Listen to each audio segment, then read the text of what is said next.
U.S. Senator Robert Menendez has announced he does not endorse the Iran nuclear deal and will vote against it. The agreement that has been reached failed to achieve the one thing it was set out to achieve. It failed to stop Iran from becoming a nuclear weapon state at a time of its choosing. In fact, it authorizes and supports the very roadmap Iran will need to arrive at its target. I have looked into my own soul, and my devotion to principle may once again lead me to an unpopular course. But if Iran is to acquire a nuclear bomb, it will not have my name on it. It is for these reasons that I will vote to disapprove the agreement and, if called upon, would vote to override the agreement.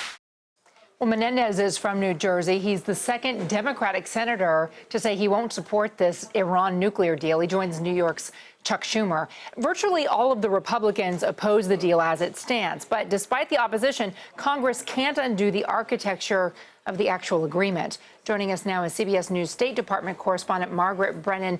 Margaret, good to see you. How much impact does Menendez's support have in this case? Well, Menendez has been a staunch opponent for some time, so this announcement was expected, but it's always painful for an influential Democrat to defect from the president's own party. It could hurt his legacy.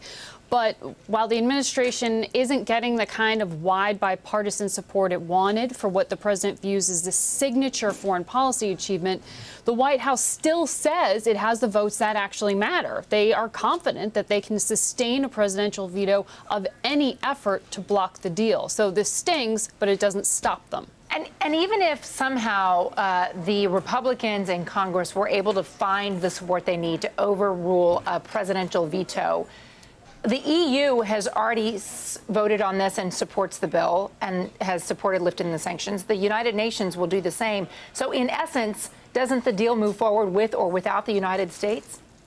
Yes, the deal itself is not a treaty between the U.S. and Iran. It's an international agreement enforced under international law by the United Nations and the members of it. So essentially, they've already signed off on this at the UN and the EU. What makes it powerful is when you have all the parties aligned and pushing together. So that's why U.S. participation is important here.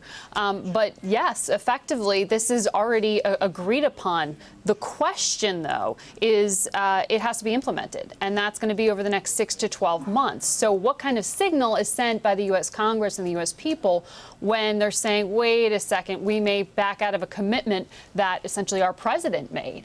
And if the U.S. is going to back out of the deal, then why should Iran follow through with its end of the bargain? And so you could really see a damage to the diplomacy and really the goodwill here, regardless of what happens with the votes on Capitol Hill. The people who are there in Washington who don't support this deal, are they concerned about the diplomatic consequences at all? Is that even factoring into their decision? Well, it's not something you hear a lot about beyond the diplomats who actually, hammered out this hard-won agreement. You certainly hear that from Western diplomats from the UK and from France and from the negotiators themselves from the U.S. Secretary Kerry has even said, look, if the U.S. backs out of this deal, it's going to throw into question the credibility of everything the U.S. says it's committed to.